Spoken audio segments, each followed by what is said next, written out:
মানে আপনার উপগ্রহ দেওয়া, তারপরে ইন্টারনেটের যে আমাদের জিনিসগুলো হচ্ছে এবং চাঁদে যাওয়া, যে নবযান তৈরি, এগুলো কিন্তু ওখান থেকে শুরু হয়েছে এবং ভবিষ্যতে যুদ্ধ হবে কিন্তু আপনার স্পেস।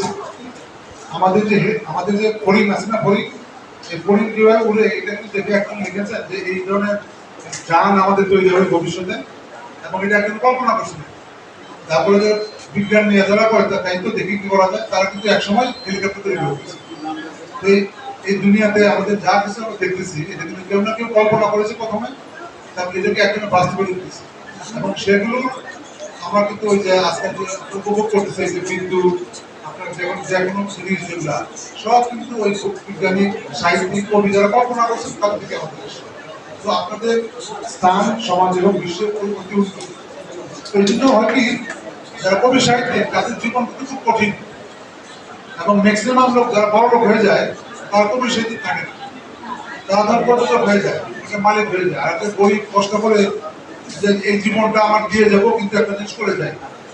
ম্যাক্সিমাম কিন্তু কবি সাহিত্যিক যারা এই দুনিয়াতে দিয়ে গেছে তারা কিন্তু কষ্ট করে গেছে, তারা ওই আনন্দ ফুর্তি আয়েসে থাকতে পারে, আয়েস আসলে কিন্তু মানুষ কিন্তু ভাগ করতে চলে আসে। এটা পর্যন্ত একজন কবি সাহিত্যিক যারা দেখতে পাচ্ছেন তার অনেক টাকা দেন, 100 টাকা দিয়ে দেন, সে 3 মাসের মধ্যে তার ওই ব্রেন আমাদের তার নজর চলে যাবে।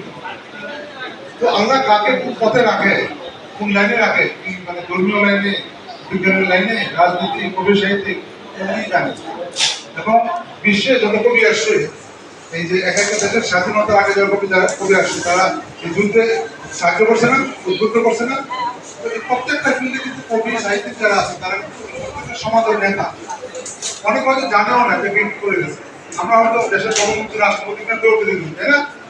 অনেক কবি সাহিত্যিক আছে যাদেরকে এত করছে না, কিন্তু তারা অনেক হয়তো একটা গান লিখে গেছে, আমাদের একটু ফুলকে বাঁচাবো বলে গান ছিল না, এটা তখন সন্ধ্যা গায়ে দ্বারা যেত না, কিন্তু এখনো আছে। কিন্তু ওই আমাদের দেশে জিজ্ঞেস করে তো গেলেছে, এই যে একসাথে বলতো না যে নজরুলের 5টি মানে বইয়ের নাম বলা হচ্ছে, ওইটা একসঙ্গে প্রধানমন্ত্রী পেয়েছিল না, রাষ্ট্রপতি পেয়েছিল না, জিনিসটা দেয় যারা কন্ট্রিবিউশন করে সমাজে, তারা কিন্তু কেজারে চিনল না ছিল, এটা বড় কথা, তাদের নিজেদের মধ্যে করেছে। আমি বললাম অনেক ধন্যবাদ, আমাকে ওই হিসাবে ভাই জোর করে ভগবান ধরে নিয়ে আসছে। তো আমি বলি আমি তো অনেক দিনের মানুষ, রসকস নাই, আপনাদের কবি সাহিত্যিক এখানে আসলে আমি নিজেও বিব্রত হই, এবং আপনারা বলবেন এই উপর থেকে আসছে কিছু জানে না, কবিতা বেরোয় না, কবি সাহিত্যিক